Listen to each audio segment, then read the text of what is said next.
तो दुस उपसर्ग, दुर उपसर्ग और निरुपसर्ग और निस उपसर्ग, विशेष तौर से दुस और निस पर ज्यादा प्रश्न बनते हैं। ये 4 तरीके से मिलते हैं। दुस जैसा है वैसा ही आपको मिलेगा इस तरीके का, ओके। एक आपको मिलेगा विसर्ग की तरह और एक आपको मिलेगा इस तरीके का और एक आपको मिलेगा इस तरीके का। इन सभी परिस्थितियों में उत्तर आपका क्या राइट होगा? दुस। जैसे मान लीजिए आ गया दुस्साहस, या ऐसे भी आ गया दुस्साहस, ठीक है, या आ गया दुष्चरित्र, या आ गया दुष्परिणाम।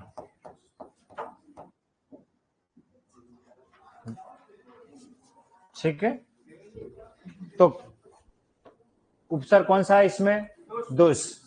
और अगर आप इनकी संधि करोगे तो ध्यान रखना, संधि में हमें क्या करना है? दुह प्लस परिणाम, क्या बन जाएगा? दुष्परिणाम। जैसे आविदनकार, आविष्कार, जो विसर्ग संधि का नियम था वो इसमें आ जाएगा। ठीक है, तालव्य ध्वनि मनदन चिकित्सा, मनश्चिकित्सा, तो दुहदन चरित्र, दुष्चरित्र, आ प्लस चर्य, आश्चर्य, तपदन चर्या, तपश्चर्या, अंतदन चेतना, अंतश्चेतना, तो तालव्य ध्वनि वाला इसलिए श आ जाएगा। ठीक है, और ये विसर्ग है, ये दंती वाली ध्वनि में हमेशा ऐसे ही आता है, वैसे यही लिखा जाना चाहिए। और अगर ये नहीं मिलता है तो वो इस जगह पर ये दंत ध्वनि लगा ली जाती है। खैर, ये तो ज्यादा इसमें उलझने वाली बात नहीं है। हमें तो कोई सा भी शब्द मिले उपसर्ग आपको दुष् लिखना है। ठीक है, तो उदाहरण लिखिए इसके अंदर, दुस्साहस, दुष्चरित्र, दुष्परिणाम।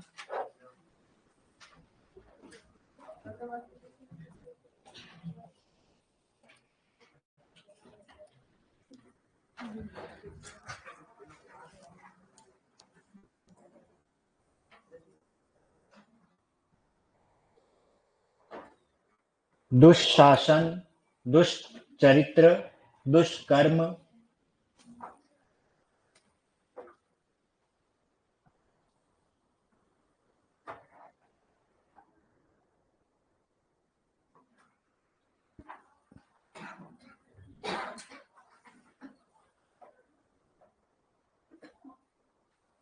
हो गए? दुष्फल, दुष्छल,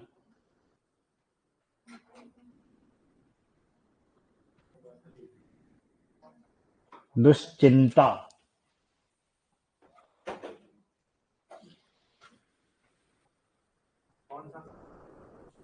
ये तो आपको तय करना है। तालवी ध्वनि है तो श ये आएगा, दुश्चिंता में ये आएगा, ये वाला, हाँ, तालु वाला। च तालवी ध्वनि में श आएगा, ठीक है ना। अघोष क प प फ है तो श षटकोण वाला आएगा, और चिंता में ची बिल्कुल छोटी मात्रा। यस, और चिता अलग है, वो तो मरने के बाद ही है। ये चिता, चिंता और चिता, व्यक्ति अगर चिंता करेगा तो चिता पर जाना पड़ेगा, ठीक है ना। और वो एक चिता एक जानवर भी है ना, पैंथर जिसको आप क्या कहते हैं। ओके, अगला उपसर्ग कौन सा हमारा? नी। नी का क्या अर्थ बताया मैंने? विशेष। तो इसके डायरेक्ट उदाहरण लिख लीजिए आप, तो जो कोई कठिन होगा तो बता दूंगा। ठीक है, देखिए, वास का मतलब होता है रहना, लेकिन विशेष रूप से रहना क्या कहलाता है? निवास। तो लिखिए निवास, निवास। निबंध, निदेशक, निकर यानी समूह, निवारण, निवारण, निवारण, नियम, नियम,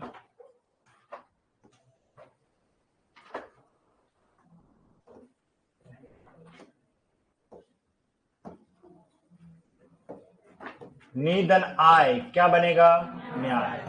निधन आस, न्यास। निधन अस, न्यस्त। न्यास का मतलब धरोहर, न्यस्त का मतलब रखा हुआ। निधन अस, न्यस्त, निधन आय, न्याय, सब यण संधि के उदाहरण है। ठीक है, चलिए अगला उपसर्ग कौन सा हमारा? निर। निर का मतलब नहीं के संदर्भ में। लिखिए, इसके उदाहरण लिख लीजिए। निर्धन आकार, निराकार। निर्धन आकार क्या बनेगा? निराकार। जिसका कोई आकार ना हो वो क्या कहलाता है? निराकार। इसमें दो उपसर्ग है, निर्धन आदन कार, क्या बनेगा? निराकार। ठीक है। निर प्लस जीव, निर्जीव। ठीक है। निर्धन गुण, निर्गुण। निर्धन रोग, मात्रा बड़ी हो जाएगी, याद रखना। निर्धन रस, नीरस। निर्धन रव, नीरव। और निर प्लस रंध्र, निरंध्र। ठीक है। और निर्धन रूज, निरूज। रूज या निरोग, पीड़ा। निर्धन रूज, निरूज। निर प्लस अक्षर क्या बनेगा? निरक्षर। जिसे अक्षर ज्ञान ना हो वो निरक्षर हो जाता। ठीक है। निर्धन अक्षर, निरक्षर। नेक्स्ट उपसर्ग बोलिए, निस। वही सेम सिस्टम है जो दुस के साथ था। ठीक है। उदाहरण लिखिए इसका, निस का। निस प्लस चय क्या बनेगा? निश्चय। निह धन छल से क्या बनेगा? निश्चल। जो छल कपट नहीं कर सकता है वो निश्चल है, जैसे बालक होते। और निय प्लस चल से क्या बनेगा? निश्चल, जो चल नहीं सकता। नि धन शुल्क से क्या बनेगा? निशुल्क। इसमें निस उपसर्ग है, ध्यान रखना। जिसमें कोई शब्द शेष न रहता हो, निशब्द। ठीक है। नि धन पाप, निष्पाप। नि धन फल, निष्फल।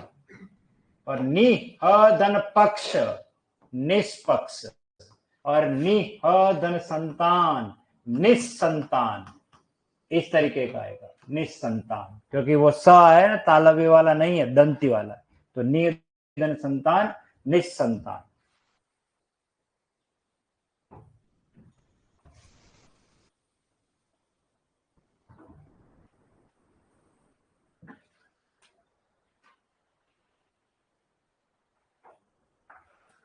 क्लियर हो गया? ओके। अगला उपसर्ग हमारा क्या? प्र। आगे अधिक और विशिष्ट के लिए हम बात करते हैं इसका। जैसे देखिए, बल तो है लेकिन बहुत ज्यादा आ जाए, प्रबल। उस बालक की प्रबल इच्छा है हिंदी पढ़ने की, प्रबल इच्छा। ठीक है। और ये आ गया प्रधन लय से क्या बन जाएगा? प्रलयनाथ गुंडा स्वामी आता था तिरंगा मूवी में। हाँ, ठीक है ना, देखा होगा आपने। प्रलय, प्रलयनाथ, प्रलय। ठीक है ना। प्रधन आचार्य क्या बनेगा? प्राचार्य। प्रधन अर्थी, प्रार्थी। ऐसे बनेगा। प्र प्लस धान, प्रधान। प्रधनवास, प्रवास। इस तरीके से बनेगा। ठीक है। और प्रधन उज्जवल, प्रोज्वल। ये ऐसे लिखा जाएगा, देख लीजिए। प्रोज्वल में दो ज आते हैं, प्रधन उज्जवल से बनता है प्रोज्वल, प्रधन उज्जवल। प्रधन हार क्या बनेगा? प्रहार। प्रधन यत्न, प्रयत्न। यत्न करना, यत्न यानी प्रयास है। ठीक है। लेकिन विशेष रूप से कोई कार्य किया जा रहा है, प्रयत्न कर रहा है बालक, एन केन प्रकार उसे सरकारी नौकरी मिल जाए, है ना, प्रयत्न है। प्रधन योजन, प्रयोजन। आपके यहाँ आने का क्या प्रयोजन है? अभिप्राय, अर्थ है इसका मतलब। ठीक है। प्रयोग, प्रधन योग से क्या बनेगा? प्रयोग। प्र प्लस आरंभ क्या बनेगा? प्रारंभ। ये प्रधन आरंभ से बनता है, संधि है, ध्यान रखना, दीर्घ संधि। प्रधन आरंभ। ठीक है। और आरंभ में भी आ उपसर्ग, इसमें दो उपसर्ग है। प्रारंभ में दो उपसर्ग है। ये प्रधन आ प्लस रंभ, ये ध्यान रखना। चलो नेक्स्ट उपसर्ग बोलिए। परि, परि, अच्छा परा है। परा यानी दूर, उल्टे के करती। ये हो लिख लिया सभी ने? ओके। जैसे देखिए, पराजय, पराजय हार, पराभव इसका मतलब भी हार ही है, पराभव, और पराभूत यानी हारा हुआ, ठीक है, परामर्श और पराकाष्ठा, पिताजी का गुस्सा चरम सीमा पर है, पराकाष्ठा, पराकाष्ठा का मतलब होता है चरम सीमा, पराजय, पराभव, पराभूत, परामर्श, पराकाष्ठा, पराविद्या, पराक्रम, एक और लिख दीजिए, पराक्रम, अद्भुत साहस, उसके लिए प्रयुक्त होता है ये पराक्रम,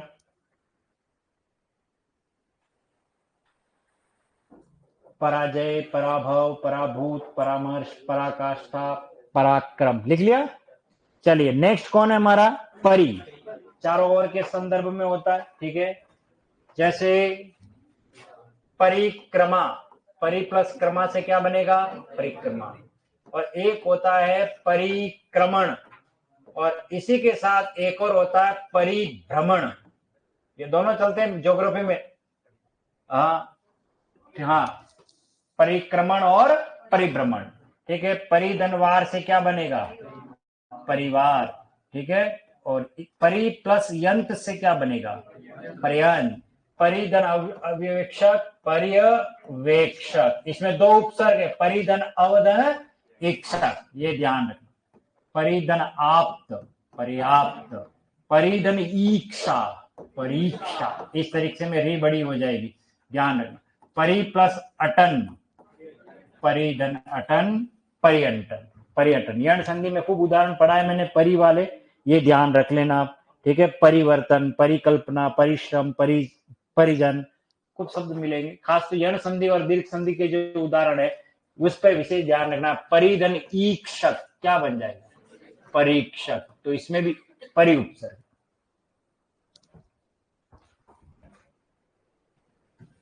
एक और लिख लो, पर्यावरण, दो उपसर्ग इसमें, परि प्लस आदन वर्ण से क्या बनेगा, पर्यावरण,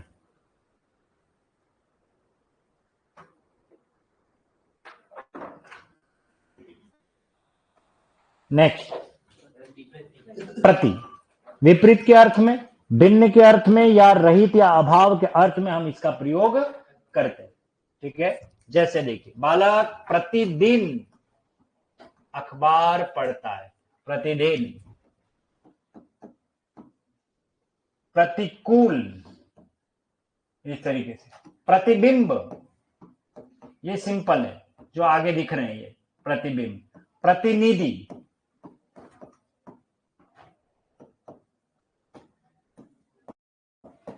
प्रतिकृति, ये सब संयोगावस्था में जैसे हैं वैसे ही दिख रहे हैं। अब दीर्घ संधि का देखें, प्रतिधन ईक्षा, प्रतीक्षा, प्रतिधन इक, प्रतीक, प्रतिधन इत, प्रतीत, मुझे ऐसा प्रतीत हो रहा है, ऐसा महसूस हो रहा है ना, ये दीर्घ संधि वाले। और यण संधि पर बात करें तो प्रतिधन उष, प्रत्युष सवेरे को कहते हैं, प्रतिधन आशा, प्रत्याशा, प्रति प्लस आवर्तन, प्रत्यावर्तन, दो उपसर्ग प्रतिधन आधन वर्तन से क्या बनेगा, प्रत्यावर्तन, प्रतिधन उपकार, प्रत्युपकार, ऐसे बनेगा, ठीक है, और प्रतिधन अभिज्ञान, प्रत्यभिज्ञान, इस तरीके से, इसमें दो उपसर्ग हैं प्रत्यभिज्ञान में, प्रति प्लस अभि प्लस ज्ञान, क्या बनेगा, प्रत्यभिज्ञान।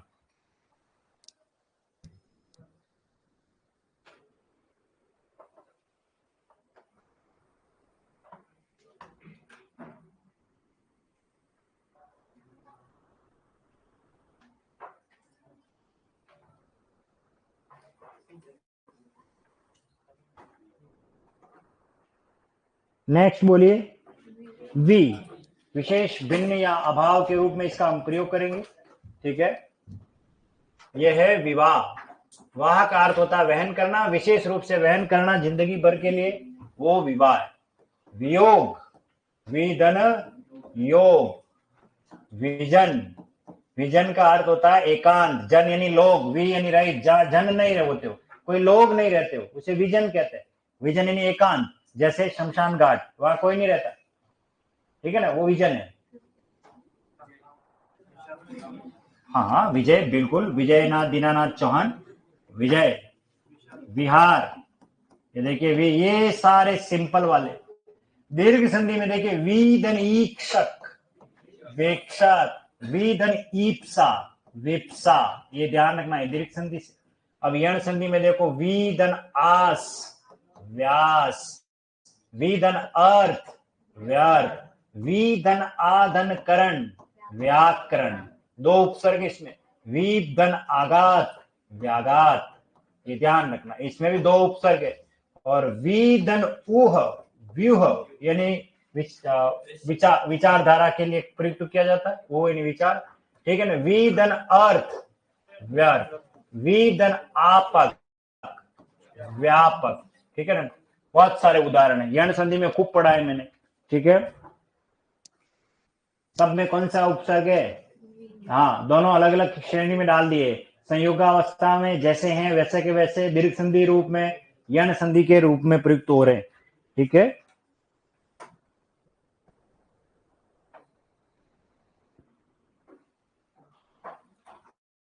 नेक्स्ट, हाँ, अच्छा, सरल और विशद के रूप में हम इसका प्रयोग करते हैं सु उपसर्ग का, ठीक है। जैसा है वैसा का वैसा भी मिलेगा, दीर्घ संधि रूप में भी मिलेगा और यण संधि रूप में भी मिलेगा। 22 में से 9 उपसर्गों में से ये जो मैंने आपको अंडरलाइन भी करवाया था, ठीक है। जैसे देखिए सुधन योग से क्या बनेगा? सुयोग, ठीक है। जो हमारे से अच्छे तरीके से परिचित है उसे हम क्या कहते हैं? सुपरिचित, उसे क्या कहेंगे? सुपरिचित। दो उपसर्ग है, सु और परि, इसमें दो उपसर्ग है, सुपरिचित, अच्छी तरीके से परिचित होना। सु प्लस गंध से क्या बनेगा? सुगंध, ये सु उपसर्ग है, ठीक है ना। सुधन वास, सुवास, ये भी उसके लिए अच्छे महक के लिए इसका प्रयोग किया जाता है, ठीक है ना। सुधन दर्शन, सुदर्शन, जो अच्छे दर्शन है। सुधन देश, सुदेश, ठीक है। अब दीर्घ संधि की बात करें, सुधन उक्ति, सुक्ति। यण संधि में सुधन आगत, स्वागत, दो उपसर्ग है। सुधन अच्छ, स्वच्छ, सुधन अस्ति, स्वस्ति, और सुधन अल्प, स्वल्प, थोड़ा है पर अच्छा है, उसमें हम इसका प्रयोग करते हैं, ये ध्यान रखना। सुधन अस्ति से बनेगा सुकर्म, और सुकर्म यहां लिख दो, सुकर्म, जिसके कर्म अच्छे हो, सुकर्म। जो पुत्र अच्छा हो उसे क्या कहेंगे? सुपुत्र। हाँ प्रजस्य।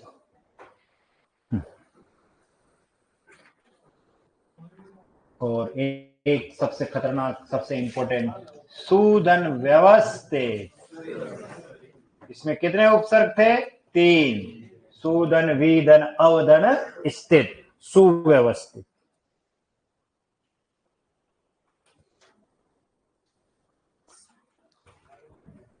वि, सु और सम, ये हमारा अंतिम 22वां, ओके। याद रखना एक लाइन हमेशा, स के ऊपर जब भी बिंदी नजर आए उसका मतलब म है, सम ही है। स के ऊपर जब भी बिंदी आ रही है, देख लेना शब्द आ रहे हैं, यहां है संचालन, बिंदी आई, यस। समधन योग, संयोग। सम प्लस गठन, संगठन। सम प्लस तुलन, संतुलन। इसी प्रकार समधन क्षय, संशय। समधन देश, संदेश, सब में समी उपसर्ग है, ठीक है। समधन सार, संसार। समधन हार, संहार। समधनवाद, संवाद, ठीक है।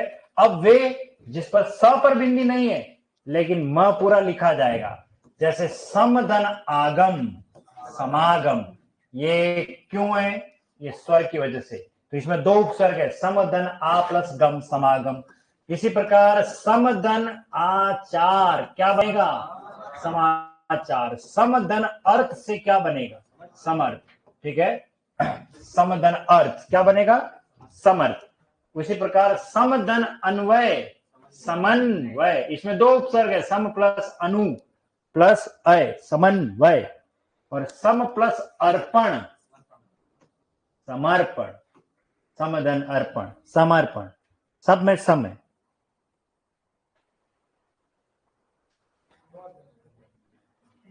खूब सारे हैं, आप तो देखते रहो शब्द और उन पर उपसर्ग निकालते रहना।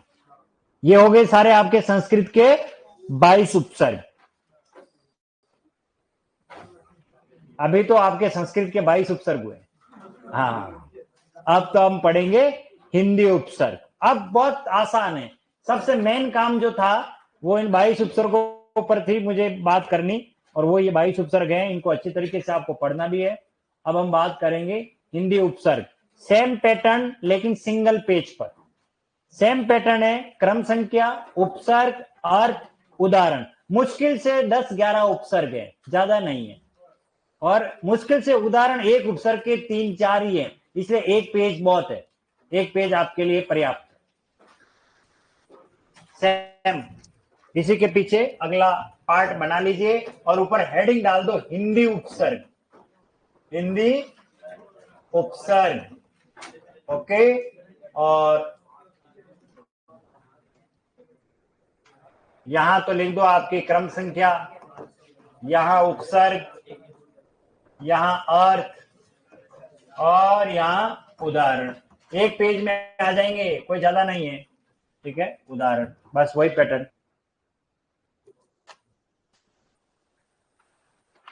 और कौन कौन से मैं लिख देता हूं, 2-4 ही हैं, ज्यादा नहीं है। ठीक है, हाँ, अन, अद, ऊन,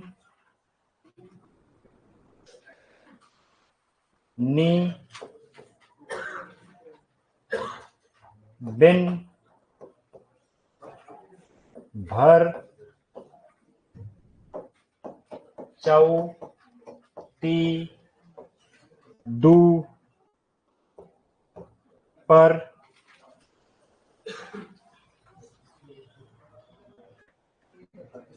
सब। बस अन, अद, उन, एक और लिख दो यहां पर, आओ। हाँ, कोई नहीं, नीचे लिख देना, लास्ट में लिख देना, कोई फर्क नहीं पड़ा, इनका कोई क्रम नहीं है। ठीक है, अगर आपने ये भी लिख दिया तो लास्ट में पढ़ लेना। कौन सा, स, ये मैं बोल देता हूं, आप देख लो। अ, अन, अद, औ, उन, नी, बिन, भर, चौ, ती, दू, पर, स। बस इतना ही।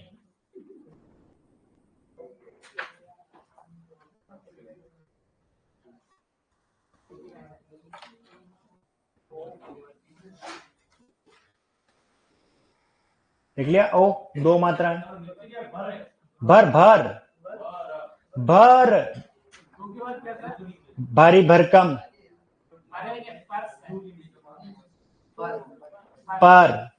पर पोता, पर दादी, वो वाला पर। और स अलग है, ठीक है, स है सिंपल वाला, अकेला स है। अ, अन, अद, औ, उन, नी, बिन, भर, चौ, ती, दू, पर और स। याद रखना, ये सभी तद्भव शब्दों का निर्माण करते हैं। हाँ, तो इनमें संयोग अवस्था। अब इसमें आपको सीखना क्या, वो देखिए, पेपर सेटर कहां से प्रश्न बनाएगा। अब आप लिखना बंद करिए थोड़ी देर, 10, 11, 12 ही लिखे होंगे, ज्यादा नहीं लिखे होंगे आप।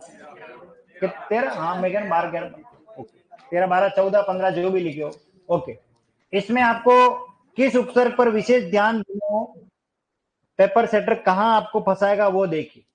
एक उपसर्ग है हमारा नी, ये संस्कृत में भी आया है, आया ना, ये संस्कृत में भी आया हुआ है। और एक अ उपसर्ग है, ये संस्कृत में भी आता है, जो पढ़ाया नहीं है मैं आपको पढ़ाऊंगा, जो तत्सम सॉरी क्या बोलते हैं अव्यय की तरह प्रयुक्त होता है ना, उसमें आता है ये, उसमें हम पढ़ेंगे। इसका मतलब ये हुआ कि अ एक ऐसा उपसर्ग है जो हिंदी में भी प्रयुक्त होता है और संस्कृत में भी प्रयुक्त होता है। नि एक ऐसा उपसर्ग है जो हिंदी में भी प्रयुक्त होता है और संस्कृत में भी प्रयुक्त हो रहा है, ठीक है। इसके अलावा पर ऐसा उपसर्ग है जो संस्कृत में भी प्रयुक्त होता है, जैसे परतंत्र संस्कृत का है और हिंदी में भी प्रयुक्त होता है। स एक ऐसा उपसर्ग है जो हिंदी में भी प्रयुक्त होता है और संस्कृत में भी प्रयुक्त होता है, जैसे सजीव, ये संस्कृत का, स का अर्थ होता है साथ, जो जीव के साथ है। तो हम कैसे क्लियर कर पाएंगे अपने आप को कि ये हिंदी के लिए प्रयुक्त हुआ है या संस्कृत के लिए, ये चीज समझनी है आपको। इसके लिए आपको क्या समझना है, देखिए यहां सारा मसला इन दो शब्दों पर, एक शब्द है तद्भव और एक शब्द है तत्सम। उदाहरण ले लेते हैं हम, एक उदाहरण, जैसे देखिए मैं ये संस्कृत का भी उपसर्ग है, जैसे जिसमें ज्ञान न हो, अज्ञान, ये संस्कृत का शब्द है। अज्ञान ये संस्कृत का शब्द है, जिसे हम अज्ञान बोलते हैं, क्योंकि ज और य से बनता है, ठीक है, शुद्ध उच्चारण तो यही है इसका। ये संस्कृत का उपसर्ग है, अभी संस्कृत का माना जाएगा। लेकिन अब मैं लिख रहा हूं अलग, इसमें भी अ उपसर्ग है, और अज्ञान लिखा उसमें भी अ उपसर्ग है, लेकिन ये हिंदी का है। जो लगा हुआ ना हो वो होता है अलग। मैं आपसे अलग थोड़ी हूं क्या, हम ऐसा कहते हैं ना, तो अलग जो लगा हुआ ना हो, जो पाचन में ना हो उसे हम क्या कहते हैं, अपच, अपच। संस्कृत में बोलते हैं अजीर्ण, संस्कृत में क्या बोलते हैं, अजीर्ण, तो वो संस्कृत का कॉन्सेप्ट है। इसी प्रकार जैसे देखिए संस्कृत में बोलते हैं स्पर्श, स्पर्श का मीनिंग क्या होता है, छूना, ठीक है। अब आप अ लगाओगे क्या बनेगा, अस्पर्श, ये संस्कृत का। जैसे स्थिर एक शब्द है, इसमें अ लगाओ, अस्थिर, ये भी संस्कृत का, क्योंकि स्थिर शब्द संस्कृत का, हिंदी में हमने ले लिया। लेकिन मैं ये कहूं, स्पर्श के लिए हम शब्द लेते हैं छूना, और यहां लिख देते हैं अछूता। अब ये संस्कृत का नहीं रहा, क्योंकि छूना जो शब्द है वो हिंदी का है, अब वो स्पर्श संस्कृत का था, हमने उसका रूप बिगाड़ दिया, तो ये अछूता। हिंदी व्याकरण की कोई भी किताब मुझसे अछूती नहीं है, मैंने सबको छू लिया, मतलब देख लिया, पढ़ लिया। अब समझ में आया आपको। तो इसी तरीके से देखिए और उदाहरण लेते हैं, जो जीव के साथ है उसे क्या कहा गया, सजीव। सजीव शब्द संस्कृत का, ठीक है। लेकिन ये स के साथ देखिए, मैं एक शब्द ले रहा हूं, हेली, क्या बना, सहेली।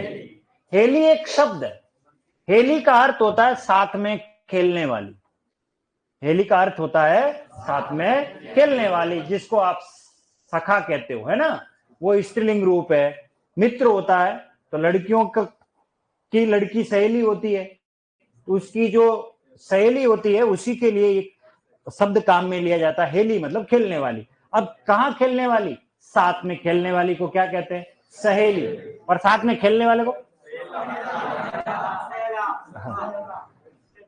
हाँ, तो ध्यान रखना। तो सहेली में स जो उपसर्ग है ये हिंदी का उपसर्ग है, लेकिन मैं ये कहूं सपरिवार, तो परिवार संस्कृत का, और इसमें स लगा हुआ, तो कोई फिक्स नहीं है कि सीधा है, अगर वो हिंदी के शब्द के साथ जुड़ता है तो वो हिंदी का उपसर्ग माना जाएगा, संस्कृत के शब्द के साथ जुड़ता है वो संस्कृत का माना जाएगा। बस इतना ही इसमें है, बाकी हमको उलझना नहीं है, ठीक है। चलिए, तो अब बात कर रहे थे हम सबसे पहले नंबर पर अ, इनका अर्थ लिख लीजिए। अ का अर्थ लिखिए नहीं, अ का अर्थ लिखिए नहीं। अगला अन, अन का अर्थ है बिना, बिना, बी छोटी, बिना। नेक्स्ट, अध का अर्थ है आधा, आधा। नेक्स्ट, औ, या उन लिखो है, औ, है ना, अहो करे, ये लिखा है ना, तो लिखिए इसका, बुरा, अरे इसका और किसका, बुरा या नीच, इस अर्थ में प्रयोग करेंगे। जैसे अवनति, अभी हम इस पर बात करेंगे जब इसको मैं पढ़ाऊंगा तब, ठीक है। ये हिंदी संस्कृत से बिगड़ करके हिंदी में ओ बन गया, ठीक है। चलिए नेक्स्ट बोलिए, एक कम, एक कम,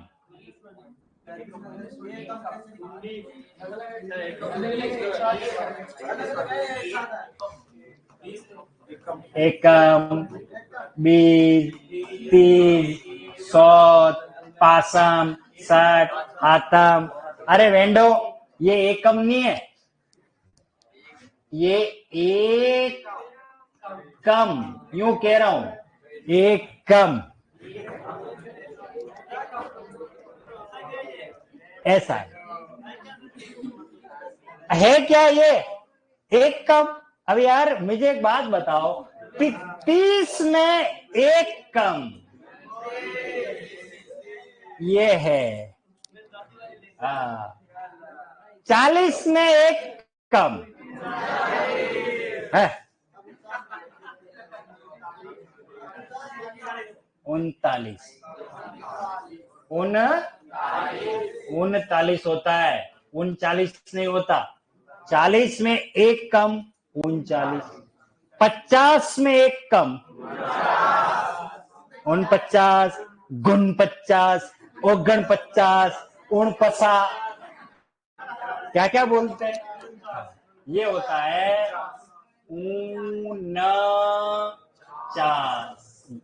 49, 50 में एक।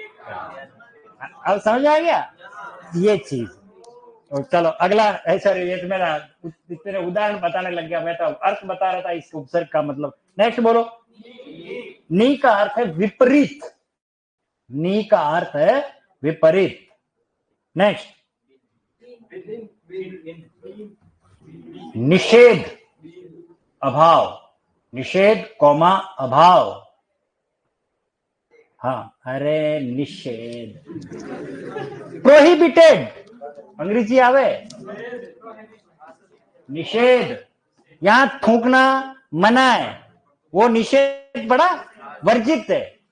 यहां गाड़ी पार्क करना निषेध है, वो वाला निषेध। हाँ, अब ये नी का लिख दो, पहले विपरीत लिख दिया, और अगला कौन है, बिन, निषेध, अभाव। अगला कौन है, भर। देखिए, पूरा या भरा, भर का मीनिंग है पूरा या भरा।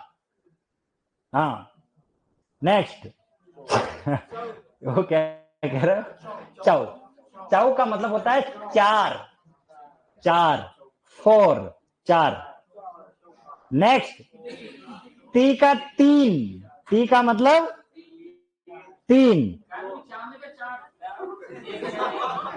हाँ हाँ, हर्ष बोल, क्या हुआ, अरे चार, 4 बोतल वोट का काम तेरा रोज का, 4, 4। हाँ, वो आगे अलग बात है, 4 चांद लगा दिए तेने, हाँ वो अलग है। नेक्स्ट बोलो, दू का मतलब दो, दो, ये वो दू है। ती का तीन, अब ये ती कर रहे हो, ती का तीन।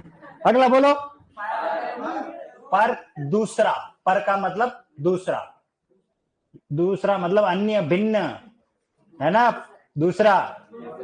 नेक्स्ट, स यानी सहित, स का मतलब सहित, हो गया। ओके, अब आ जाओ उदाहरण पे। सबसे पहले दो, दो आंख है कि नहीं तेरे? अरे दो कान है कि नहीं है? दो हाथ है कि नहीं है? दो पैर है कि नहीं है? बस वो दो। चलो नेक्स्ट बोलो। हो गए सारे? चलिए अब आ जाओ उदाहरण पे। उदाहरण पे आओ। सभी तत्व देखिए, जिसकी कोई था न हो। अथा अथा था का मतलब क्या, पहले ये बताओ। था किसे कहते? था, ये था शब्द है जो जल में तल होता है ना, तल, पानी जहां ठहरता है उसको था बोलते हैं। क्या बोलते हैं? गहराई में कहते हैं ना कि इसकी था पता नहीं लग पाती है। प्रशांत महासागर की गहराई अथाह है, उसकी था पता नहीं लगती। ठीक है ना? हाँ, अथाह भंडार है, उसकी कोई गहराई पता नहीं लगा सकते हम, उसको के लिए शब्द काम में ले जाता है। ठीक है? तो अथाह, जो पाचन न होता हो, अपच, इंडाइजेशन हो जाना, जो अलग न हो उसके लिए ये अलग, अलग इस तरीके से, अलग इस तरीके। छुआ न गया हो, अछूता, उसे क्या कहेंगे? अछूता, उसे क्या कहेंगे? अछूता। नेक्स्ट बोलिए, अन। अब इसमें थोड़ी सी सावधानी रखनी है। पेपर सेटर अगर प्रश्न देगा वो अन के साथ जरूर देगा, क्योंकि अन दो उपसर्ग, एक संस्कृत का है जो हलंत वाला है और एक हिंदी का है जो बिना हलंत वाला। यही है सबसे महत्वपूर्ण। और पिछले एग्जाम में जूनियर अकाउंट एलडीसी पटवारी में प्रश्न आया हुआ है।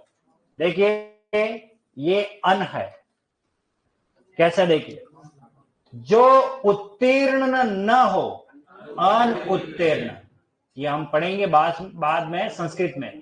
इसमें अन प्लस उत्तीर्ण बनता है, अन धन उत्तीर्ण, ये संस्कृत का शब्द है, उत्तीर्ण होना। ठीक है? जो उत्तीर्ण न हो, तो ये तो आधा है तो ऊ लग गया तो नु बन गया। ठीक है? अन उत्तीर्ण। जो उपस्थित न हो, अनुपस्थित। जो उर्वर न हो, अनुउर्वर। जिसका कोई अंत न हो, जिसका कोई आदि न हो, अनादि। तो इन सब में अन उपसर्ग है, हम बाद में पढ़ेंगे। ये अन है हिंदी का। जैसे देखिए, पति पत्नी में झगड़ा हो गया तो क्या हो गई? अनबन, अनबन। ठीक है? और जिसको जाना पहचाना नहीं है वो कौन होता है? अनजान, अनजान। ये अन उपसर्ग है, जिसे देखा ना गया हो। हाँ, अनदेखी, अनजानी सी, पगली सी, दीवानी सी। अनदेखी, अनजाना। हाँ लिखो आप, अनदेखी लिख दो, कोई बात नहीं। अनदेखा, जो पढ़ा लिखा ना हो, अनपढ़, जो पढ़ा लिखा ना हो उसे क्या कहेंगे? अनपढ़, अन उपसर्ग। जिसका कोई मोल ना हो, अनमोल, जिसका कोई मोल ना हो उसे कहते हैं अनमोल, अनमोल। आसमान में तारे अनगिनत, अनगिनत, जिसकी गिनती नहीं है, अनगिनत चिट्ठियां लिखी कमबख्त ने चूल्हे में जला दी। हाँ, है ना? उदाहरण है। हाँ, कौन बोल रहा है? वो विदेशी शब्द है, इसमें नहीं। ठीक, हाँ चलिए अगला बोलिए। हाँ, आधा। अच्छा एक बात बताओ, जिसमें मेल ना हो, अनमेल, अनमेल, जिसमें मेल नहीं हो उसे क्या कहते हैं? अनमेल। 60 साल का डोकरा और 20 साल की लड़की से शादी कर ले, क्या मेल है ये? उसको कहते हैं अनमेल विवाह है? अरे इसके ऊपर जाओ, तुम उसके ऊपर कहा जा रहे हो? चलो नेक्स्ट बोलो। अध, अध का मीनिंग आधा। आधा पका हुआ हो, अध पका। आधा गला हुआ हो, अध गला। आधा मरा हुआ हो, अध मरा। आदमी सड़क किनारे पड़ा देखा मैंने, आधा मरा हो ना, आधा जी रहा। आधा जला हुआ हो, अध जला। अध जली रोटियां मिली पहले पहले, फिर बाद में सीख गई बनाना, है ना? अध खिला। अगला लिखो, आधा खिला हुआ, अध खिला। अध कचरा, ये क्या चीज है?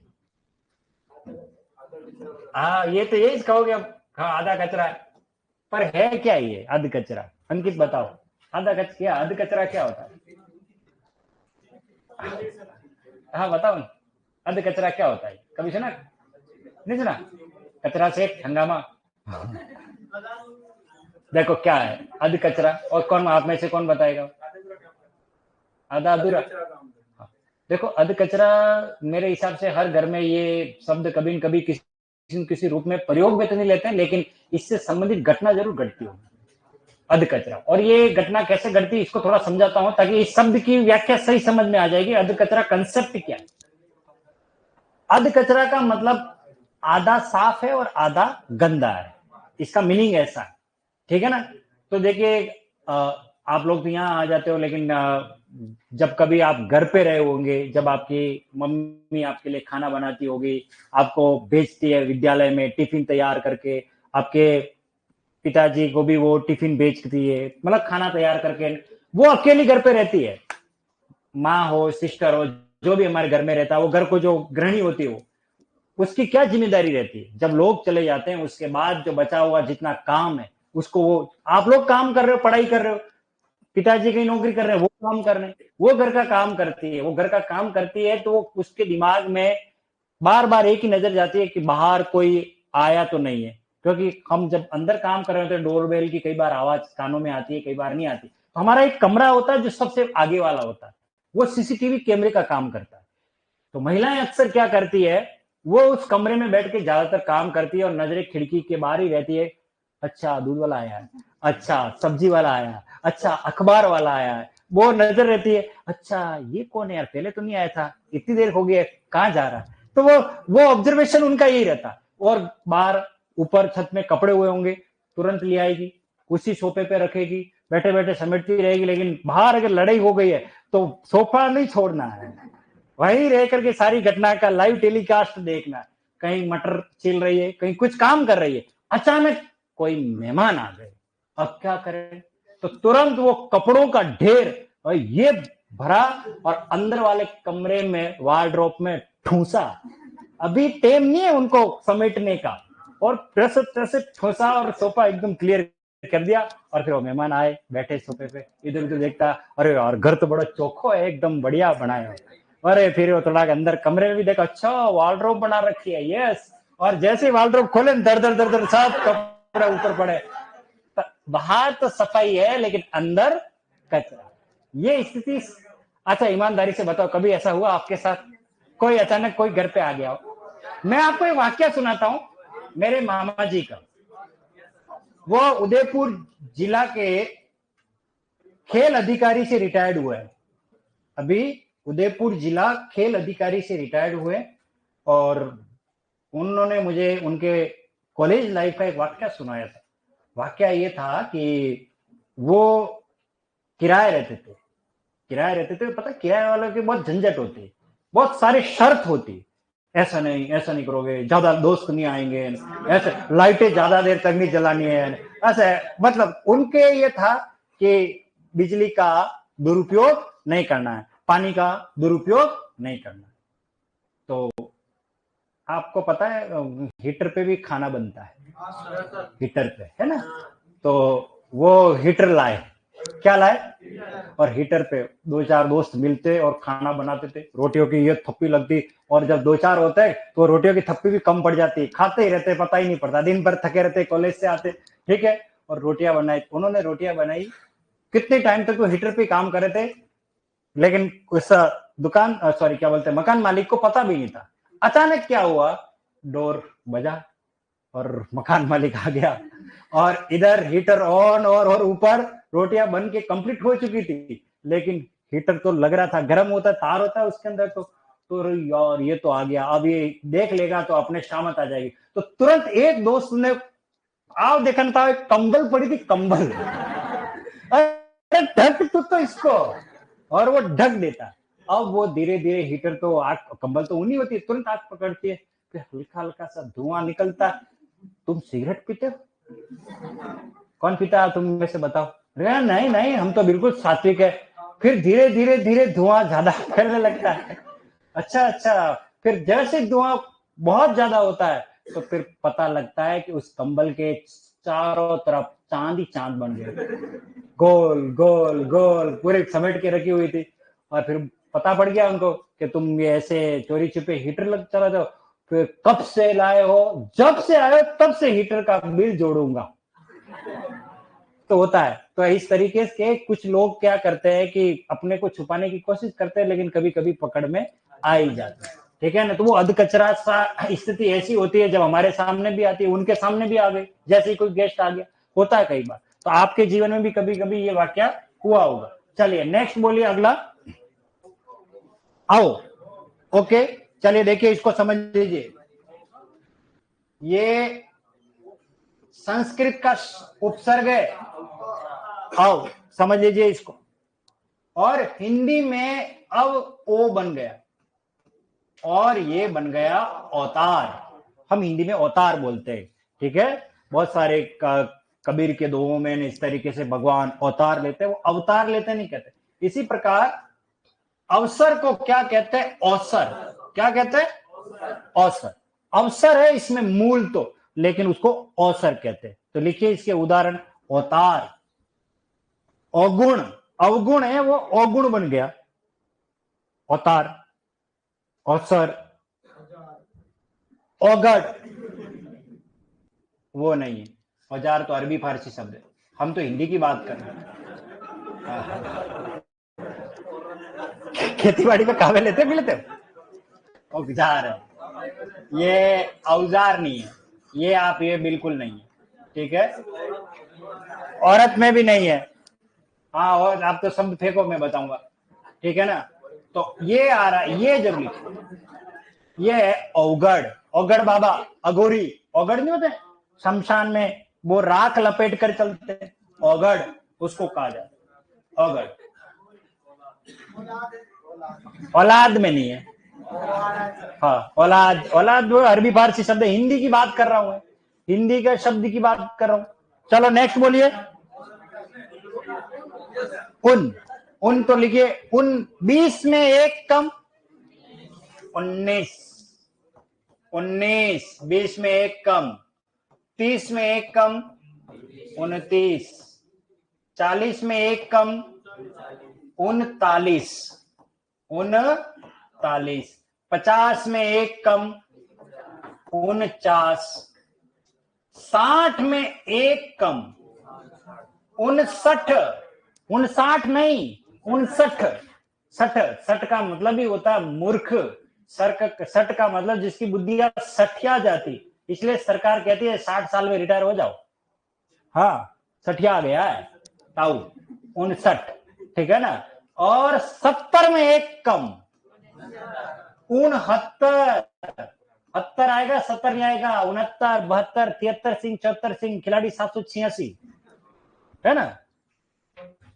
69, 72, 73, 69। नेक्स्ट बोलिए, नी। नी जो काम न करता हो, निकम्मा, निकम्मा, निकम्मा, हाँ, निकम्मा। निहत्था, जिसके हाथ में कुछ भी नहीं है, निहत्था आ गया लड़ने, निहत्था। निडर, जो डरता नहीं हो, निडर। जो ठाला बेटा रहता हो, निठल्ला, निठल्ला। और जिसके कोई औलाद न हो उसे कहते हैं निपुता, निपुता, उसे क्या कहते हैं, निपुता, निपुता। नेक्स्ट बोलिए, बिन। क्या है बिन, निषेध, अभाव, है ना। चलिए, और जिसको बुलाया ना गया हो, बिन बुलाया। लिखो बिन बुलाया, जिसको बुलाया नहीं गया हो। बिन बुलाए बाराती होते नहीं होते, ऐसे घुस जाते हैं रिसेप्शन में बहुत सारे, है ना। बिन बुलाया, जिसको देखा ना गया हो, बिन देखा, बिन देखा, बिन देखा। बिन सोचा, बिना सोचे समझे हाँ कह दी, है ना। बिन सोचे, बिन देखे, बिन माने, बिना माने, बिन माने। और बिन ब्याह, जिसका ब्याह नहीं हो, क्या करोगे, बिन ब्याह। हाँ हाँ बिल्कुल, बिन ब्याह, बिना ब्याह के, बिना अपने अपनी फीलिंग बता रहे बेचारे, क्या करें। बिना ब्याह के, बिन ब्याह लिखो, बिन फेरे हम तेरे। अरे बिन फेरे लिखो आप, अरे बिन फेरे हम तेरे नहीं लिखना, बिन फेरे नहीं, बिना फेरों के हम तेरे हो गए। हाँ हाँ, बिन फेरे, बिना फेरों के, बिन ब्याह, बिन बुलाया, बिन देखा, बिन सोचा, ये नहीं आने वाले बिन, सिंपल है। बर देखो, भरपूर, बर का मतलब क्या होता है? भरपूर, बर देखिए, भरपूर। बरसक, बरसक प्रयास कर रहे हैं हम, बरसक। भरपाई, भरपाई, मैं हिंदी पढ़ाना छोड़ दूंगा, इसकी भरपाई कौन करेगा? भरपाई, भरपाई जानते हो आप, भरपाई करना है ना, भरपाई। भरपेट, भरपेट देखो, हाँ ये शब्द है काम का आपके लिए। एक शब्द होता है भरपेट और एक होता है पेट भर, दोनों में अंतर है। भरपेट का मतलब होता है आवश्यकता से अधिक।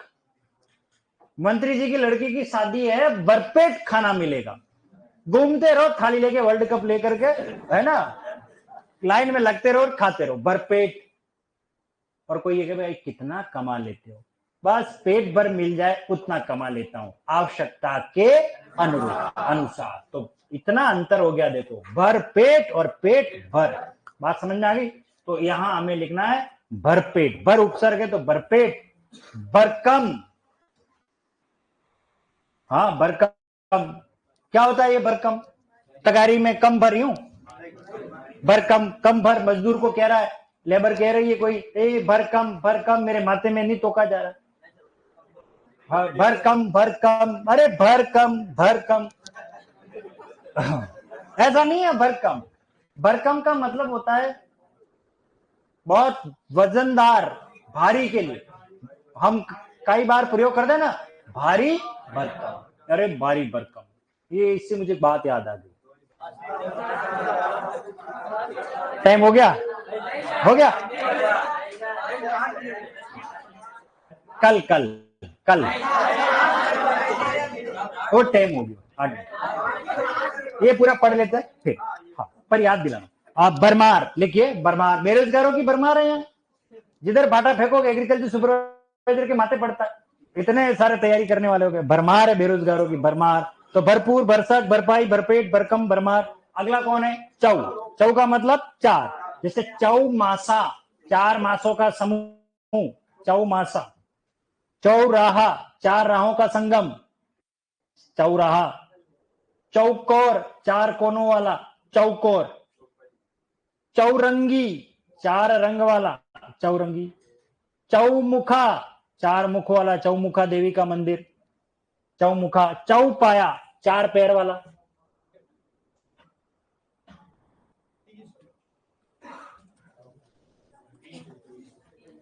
यानी तीन, देखो तिरंगा, तीन रंगों वाला।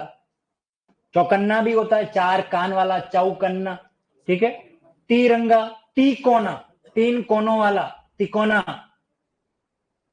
तिपाई, तिपाई जिसके तीन पैर होते हैं, भगवान भोलेनाथ के ऊपर मटकी रखने वाला स्टैंड देखा आप लोगों ने, वो तीन पांव होते हैं, उसको उसको तिपाई कहते हैं। तिराहा, जहां तीन रास्ते मिलते हो। तिगुना, तीन गुना है जो। तिमाही, 3 महीनों में होने वाला, जैसे त्रैमासिक परीक्षा होती है वैसे। ओके, नेक्स्ट बोलिए। दो का लिखिए दुगुना, दो गुना जो है उसे कहते हैं दुगुना। दो रंग वाला, दो रंगा, दो रंग वाला। दो नाली, दो नाली, दो नाली है मेरे घर के बाहर, एक लेफ्ट में एक राइट में, अंकित जी। तो दो नाली, वो नहीं है।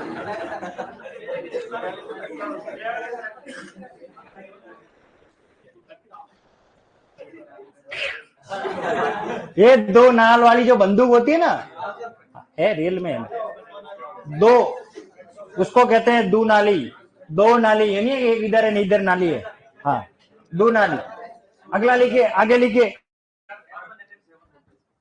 हाँ हाँ, अरे वो तो पता। अगले आगे लिखो, एक और लिखो, इसी में आगे उदाहरण लिखो।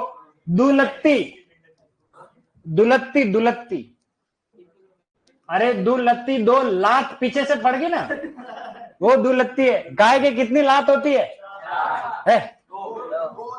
दो ही होती है लात। तो कभी गाय के आगे से लात मारते हुए देखा किसी ने? किसने देखा? हाँ, गजब। मेरे पास लाना गाय को, मैं दर्शन करूंगा उसके। अरे गाय के दो ही लात होती है। हाँ हाँ हाँ, और तो मार लेता है की लात से, लेकिन दुलत्ती। नेक्स्ट, दुमुहा। अगला लिखो दुमुहा। एक सांप होता है, ट्रैफिक जाम हो गया तो इधर इधर नहीं, इधर चलो। और दुमुहा आगे भी चलता है पीछे भी चलता है, दुमुहा। दम्बोई, हाँ दम्बी, वही दुमुहा। पर लिखो परपोता, परदादी, पर सुख। परपोता, परदादी, पर सुख, पर दुख। दो तीन ही लिख दो बस, ज्यादा नहीं लिखना। हाँ, और अंतिम स, सपूत। सा देखिए सुपुत्र होता है उसी को सपूत कहते हैं। ठीक है। सचेत, जो जगा हुआ चेतना के साथ है वो सचेत। सजग, जो जागा हुआ सजग। और सहेली, सहेली। बाकी हम बात करेंगे कल।